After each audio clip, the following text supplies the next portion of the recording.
बघा इथं आपल्याला प्रॉब्लेम दिलेला आहे 3 मार्कासाठी, ठीक आहे, का 4 मार्कासाठी मी काय बघितलं नाही, ठीक आहे. तर बघा इथं find dy by dx if x cube plus x into y square equals to y cube plus y into x square, ठीक आहे.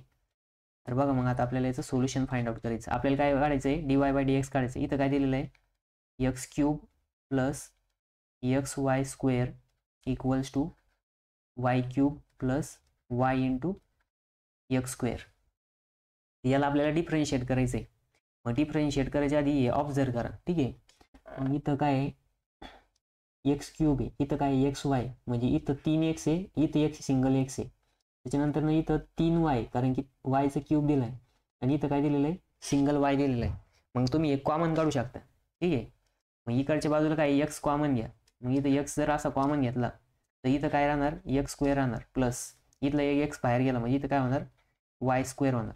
त्याच्यानंतर इथं जर आपण वाय कॉमन काढला आणि इथं ब्रॅकेटमध्ये काय राहणार, वाय स्क्वेअर प्लस इथला एक वाय बाहेर गेला, मध्ये काय राहिलं, एक्स स्क्वेअर. मग बघा इथं एक्स कॉमन काढला, x square plus y square आलं, इथं वाय कॉमन काढले, Y square plus x square आलं. मग हा वाय स्क्वेअर प्लस एक्स स्क्वेअरला आपण x square plus y square पण लिहू शकतो, ठीक आहे. मग जर आपण इथं एक्स ॲज इट इज हा x square plus y square लिहिला आणि इक्वल्स टू हा वाय ॲज इट इज, आणि इथं एक्स स्क्वेअरला आधी लिहितो कारण दोघं पण प्लस आहे, आणि वाय स्क्वेअरला नंतर लिहितो, ठीक आहे. मग बघा आता हे इकडं एक्स हा इकडं मल्टिप्लायला आहे आणि हा इकडं वाय हा पण मल्टिप्लायला आहे.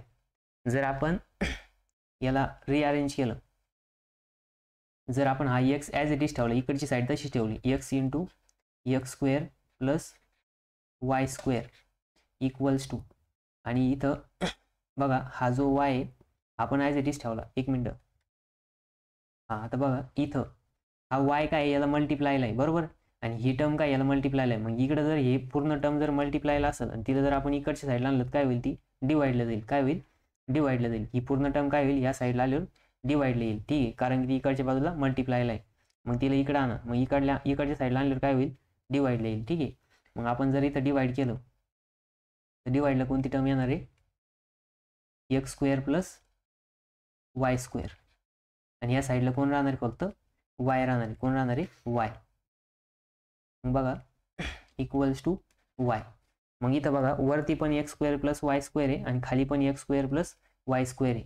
हा x square plus y square, हा x square plus y square, ही टर्म कॅन्सल होणार आणि आपल्याला काय भेटलं, एक्स इक्वल्स टू वाय. काय भेटलं, एक्स इक्वल्स टू वाय, म्हणजेच काय की वाय इक्वल्स टू एक्स. मग वाय इक्वल्स टू एक्सला डिफरन्शिएट करा. मग बघा differentiate with respect to x.